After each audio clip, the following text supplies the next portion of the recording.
What's up, y'all? It's your girl Sakina, and I'm back with another review. This is my review for Kandi and the Gang. This is season 1, episode 5. So let's go ahead and hop right into it. The episode picks up where it left off last week with Shandrica denying the hell out of her talking mess about Todd and Kandi. And she said that she does want to be there. And she said in her confessional, like, just because I was talking mess, that don't mean I don't want to work here. This is more like that annoying cousin that you don't like, but you still love him. You know, y'all related. Hey, cousin.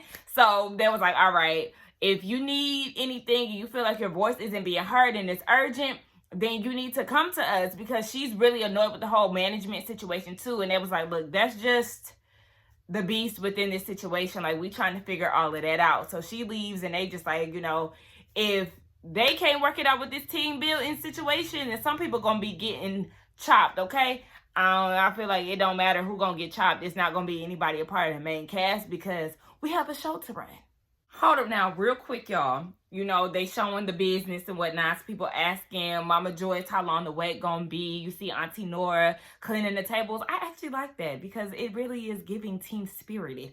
But all I could focus on was this beautiful security guard in the background. Like, I think he's actually a policeman. But baby, do I need to pull up at the OLG and find him? I'm looking for him. I'm looking for, ooh, and he got some nice lips. Oh my gosh.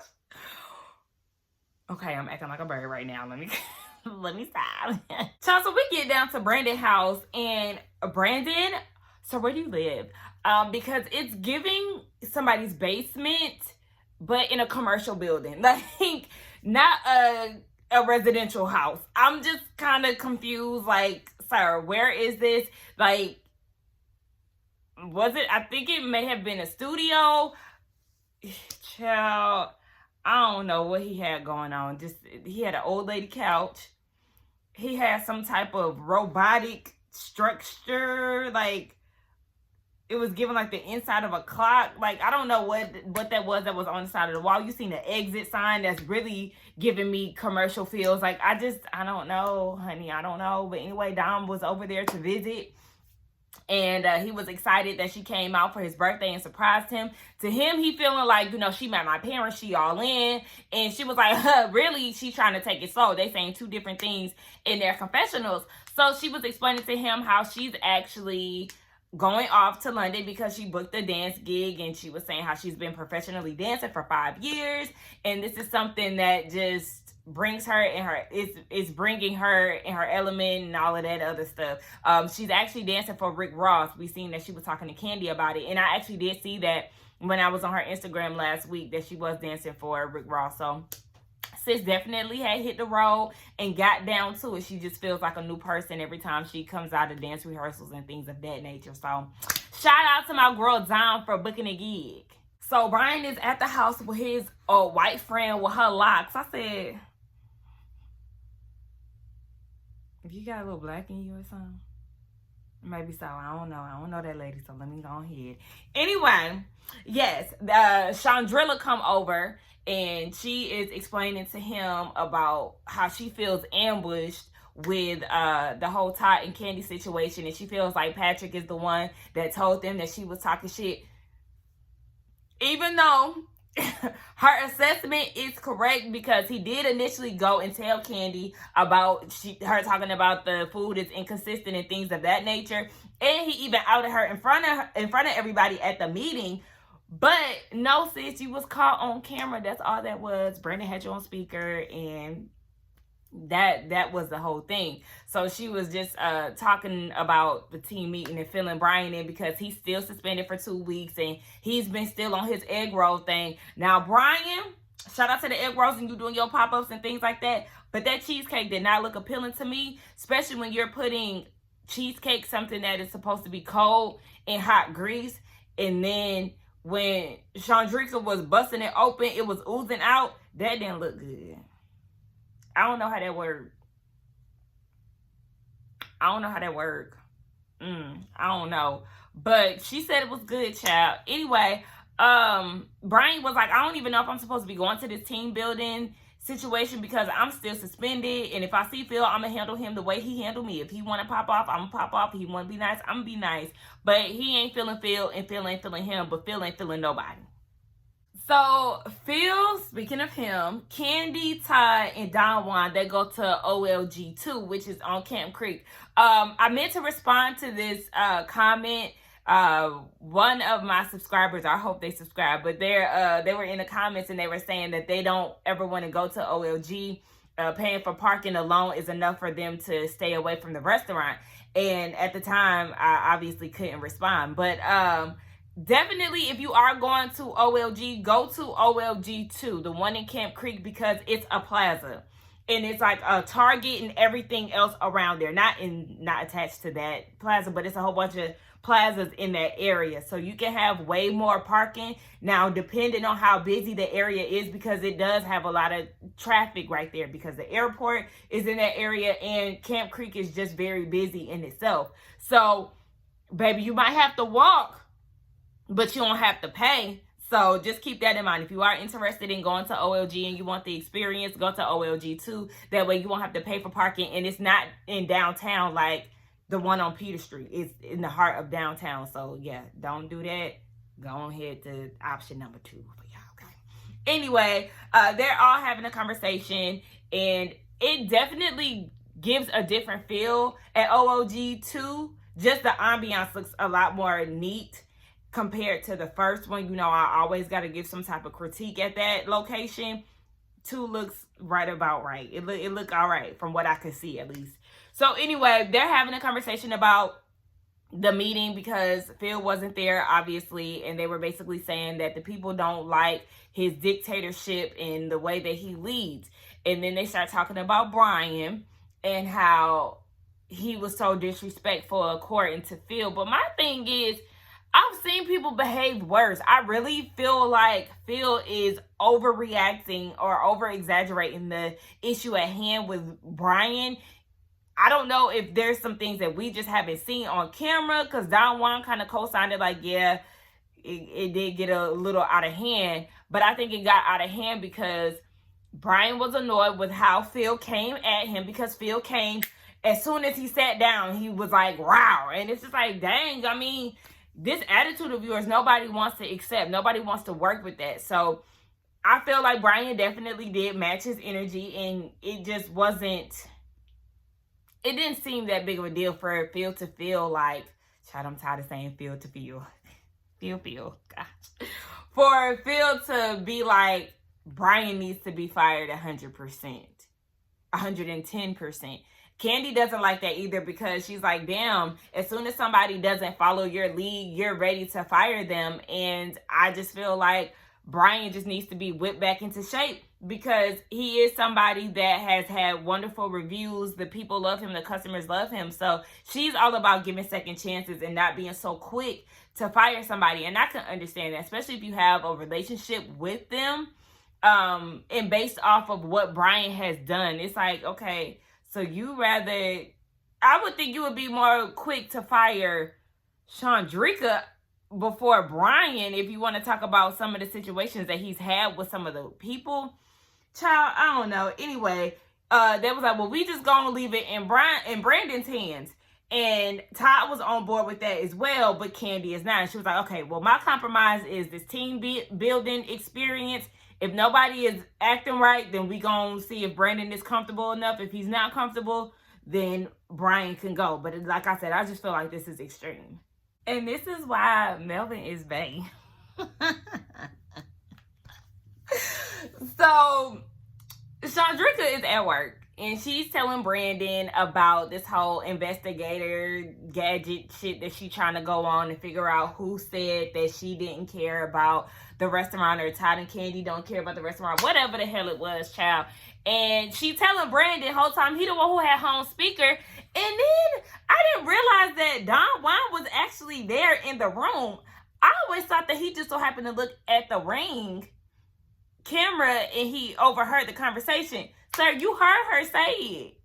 But anyway, she was like, yeah, I feel like it's Patrick, so I'm going to go ahead and I'm going to find out. So she goes and looks for him, and him and Melvin then walk down the street to go get a juice or whatever. So, somebody call me. They went to go get a juice or whatever, and she pulls up on them like, I heard y'all was talking shit. Or not I heard y'all was talking shit, but she was just assuming that they were the ones who went back and told Ty and Kandi what was said. And Melvin was like, okay, you need to be direct. Did you hear somebody say this, or is this just your assumption? And she was like, this is my assumption. And he was like, well, baby, we ain't say nothing about you, so go ahead and move on. Get your messy ass out of here. Patrick talking about some he ain't never say nothing, and he talking about I ain't never been no rat. That's not how we do in my family. As soon as he said that, I said, but you told. But you told. You went to Kandi and you was like, yeah, they said that the food is inconsistent. They don't get enough pay. Who said that? Oh, Shandrica. You said it. Like, it's not that deep. It's not that deep for her to be going around and trying to figure out who said it. But, girl, you said it. So it just don't matter. Like, you said what you said. Let it go. Like my bae said. Like my bae Melvin said. Get your messy ass on, okay? Because he ain't for the drama, okay? Period, babe.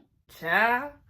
It looked like Dime and Brandon that made it official, child. I mean, they look good together. They do. Even though I can't stand PT Cruiser and his work ethic. But they actually do look cute together. She was trying to figure out if he was going to go and date other women while she's away in London. And he was like, no. And they was trying to figure out how they are going to maneuver around work.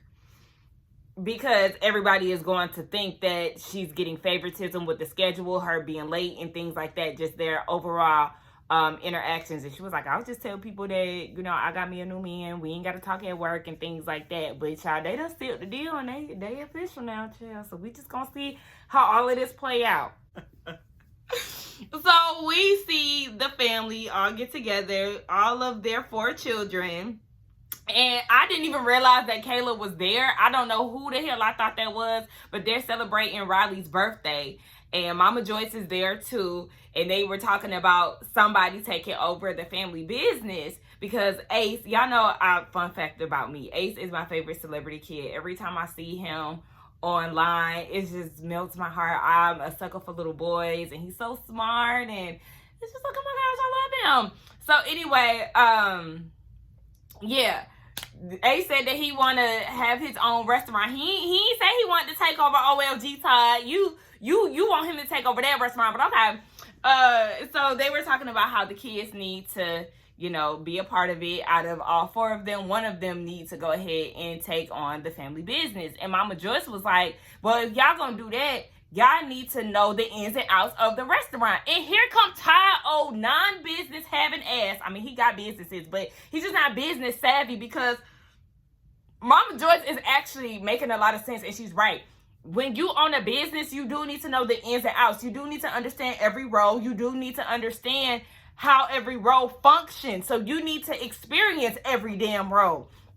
And he was like, he don't think so. And Mama Joyce was like, you need to get in that kitchen because I'm in the kitchen and those guys put in a whole lot of work. And he was like, he's not going back there. Every episode that Todd gets his peanut head ass on here and talk about his business operations, he confuses and upsets me because his logic, it makes no sense a lot of the times. Like, what are you even talking about? So you don't feel like it's necessary for you to see where the issues come from and how it can improve, how you could be a helping hand, and not even just physically, just be a helping hand as to getting them what they need and stuff like that. And the OLGs was like, he don't never want to go back there. He don't never want to do nothing. And this is why Mama Joyce can't stand him. She said half of the Atlanta can't stand him. And that's why I was laughing, because at this point, you're right. At this point, I cannot stand Todd. Yeah, so now it's like everybody, with the exception of Kayla, I guess for obvious reasons because that's her daddy, everybody else is like, yeah, what Joyce is saying is get your ass in there so you can better understand what the issues are. If the reviews are pointing at the kitchen, you would think that you would go in there to see what the hell is going on. And he said he could basically assess that without going inside. How? How? Oh my gosh, and he just feels like he needs to put people in places. No, your black ass needs to be in a place of the kitchen so you can see what's going on. He's so annoying. And Kayla, shut up. Because just like Riley said, when people go and read the reviews, all of it's going to fall on Kandi. Even though it's Kandi and Todd's place, who is the star of the show? Kandi. Who is the face of the restaurant? Kandi. Even though the OLGs are the face of the restaurant, it all falls back on the popular one, who is Kandi. And just like she said, you want to start all these businesses and stuff, but you don't even want to put in the work to do anything. And then you want to go and nitpick. And then we see a flashback of him going hard on Melvin to the point where Kandi is irritated to tears. Starting up all these businesses. And I used to try to give Todd the benefit of the doubt, because everybody always just say, oh, he using Kandi for her money. Not using her necessarily, but you know, he using up Kandi's money and blah, blah, blah. And I'm like, God, I mean, he met her on set filming Housewives. So obviously he had something going for himself. He wasn't just this bum that she didn't find off the street. But yeah, at this point, you are milking the money situation, but you're not even trying to make the restaurants the best that they can be by being hands-on. How can you open something and not be hands-on? I'm tired of ranting about him. Let's go on. So we're getting into this day or whatever, this team building, and the managers are there, and Don Juan and Phil are telling Brandon that at the end of this, it's your decision to figure out whether or not Brian is going to stay with us. And Don Juan is not hopeful in Brandon's leadership skills. I'm not either, but whatever. So everybody gets there. The OLGs are the referees. And the winner on Kandi's team, they all get $700 or $100 a piece. And then if Todd's team wins, then Mama Joyce was like, then he get to go into the kitchen. That's a good idea. Make his ass work. So they start picking teams, and Kandi has a smart strategy. She said usually she will go for, you know, the most athletic, but she's going for the people who need to work together. Phil, Shandrica, Brian, and Torrin are all on her team. And Phil tries to hand Brian a bandana, and Brian is being rude, talking about, Kandi, can you pass it to me? So then Philip drops it on the floor. And Brian was like, he is so good to look at, but he is such an asshole. Well, hell, you started it because you didn't even want to take it out of his hand. I forgot to mention, Brandon's thirsty ass is talking to Dom before they start picking teams, asking what her gym looked like in her neighborhood and how he woke up at 5 o'clock in the morning last night. Shut your ass up! Like, you just so thirsty and so excited that you finally got you a girlfriend. Like, ooh, they don't even, he is really him, because Dom be trying to be low-key, even though she could be better at it. He's worse. It's just like he is just too geek. Like, is she out your league or something? Why are you doing the most? Okay. So they do tug of war, and Todd's team end up winning. And baby, it was a close game, because I really swore that Kandi's team had won. Because, you know, Babe was in the back or whatever, and he was holding it down back there. But it was a close game, and they see, you know, Todd's team won. Todd's team wins.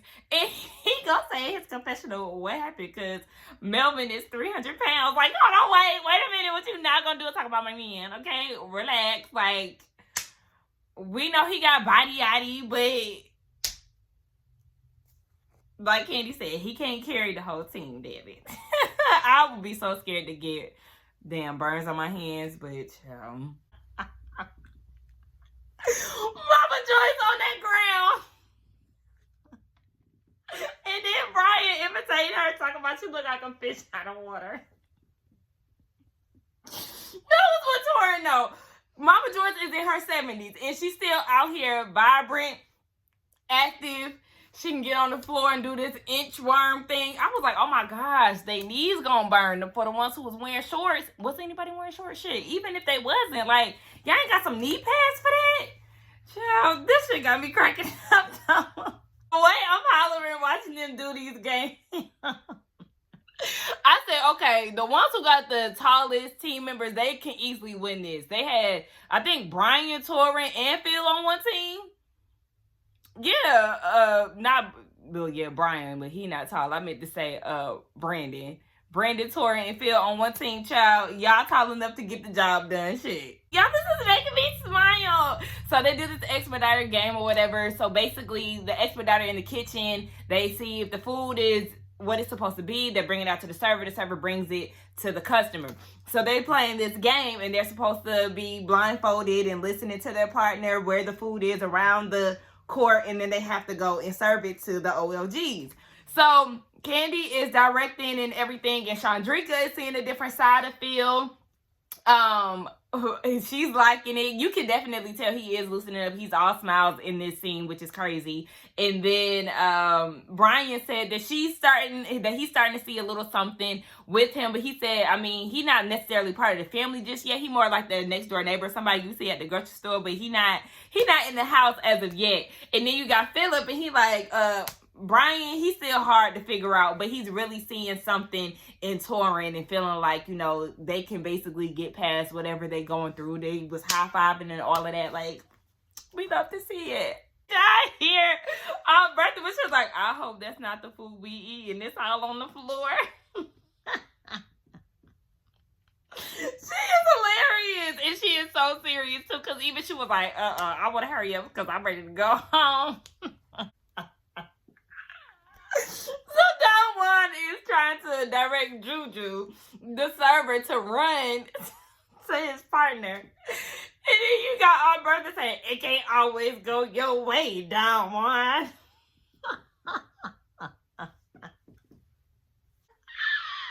They ain't talking about Patrick the gain weight. They need to cut it out. It's really birthday. I know. Like, oh. So it ended up being a tie, baby. Look, I'm tired of laughing at the OLGs because even Mama Joyce told Bertha to shut up. So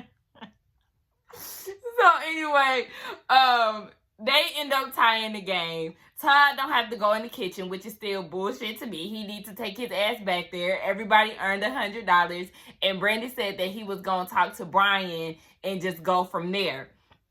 Child, Brian ain't losing his job. Y'all ain't fooling me. Anyway, I was just looking at Phil like, Phil, you so damn fine, child. That man is just fine as hell. Anyway, that was the end of the episode. It was a really good episode. As y'all can tell, this shit had me cracking up. It had me smiling and everything. Let's get down in the comments and talk. Y'all let me know what y'all thought about the episode along with the review.